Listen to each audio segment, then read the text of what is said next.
information is power, and effectively that's what data is now. And the difference is that what's changed in the last couple of years is location. This ability to know in real time, where people are, what they're doing in those locations, what their friends are doing in those locations, and how all that comes together. Who owns the data is a big issue. Is it the real estate fiefdoms, or how do you source that? So it varies from, we go right to municipalities. So it's in their best interest to make sure it's accurate for tax reasons, for providing services. We go to other sources like other government, like at the provincial level, at the federal level.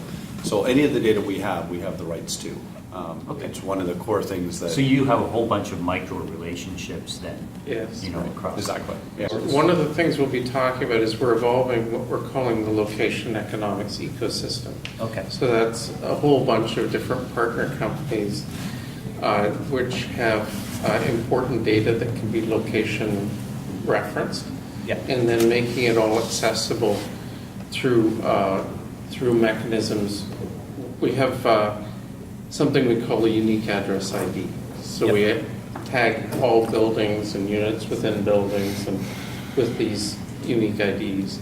We can then populate third-party data sets, whether it's from Equifax or whether it's from so that sort of becomes like the linking code, if you will. Exactly. Right. Okay. And so as soon as you populate your own data with that, then you're immediately accessible to all of this other data, and you can bring it in, you can enrich your own information, you can perform analytics on it, and all of that happens pretty much instantly. In our property cloud, we have 500,000 properties, so we've taken specific information on the house. So we'd have 50 photos of the interior of the property. We know what's gone wrong with that property. We have every data point specific to that house. So to Curtis's point, do we own the data? How do you get that customer consent on that? Second is what we look at is from a marketing. We're trying to get in front of the client. We've been on social.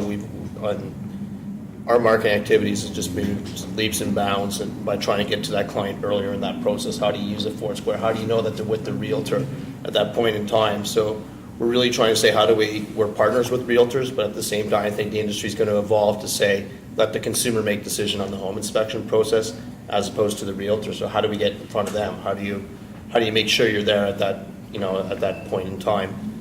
And then the third, and probably the most important, is risk mitigation. How do we as a company know that's a former grow-off?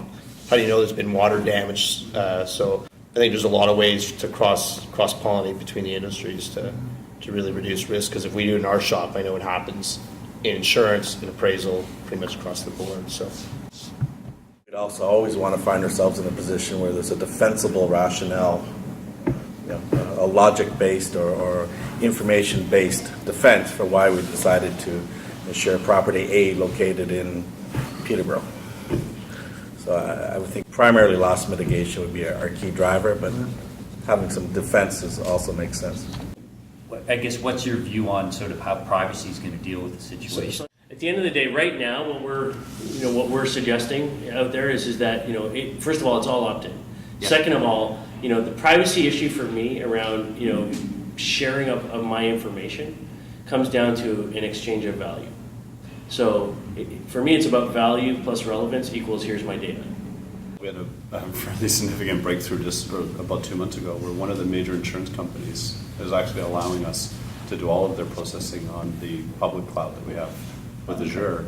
Now, it was a regimented, let's go through and understand your security, your audit, your privacy, your Patriot Act compliance, but we were able to get through all of them. Well, it's quite intriguing the things you might be able to do, sort of, in our industry, sort of that the Holy Grail would be combining that sort of consumer credit data with the property data. There's a lot of things that kind of go off in my modeling mind. that could be quite powerful. So. I think what we're hearing, from John and everybody here today is that we all have interesting data sets that we hold and we own and we currently use today. But I think if we start combining them and share and correlate them with each other, we can actually see a lot more success for all of our independent businesses.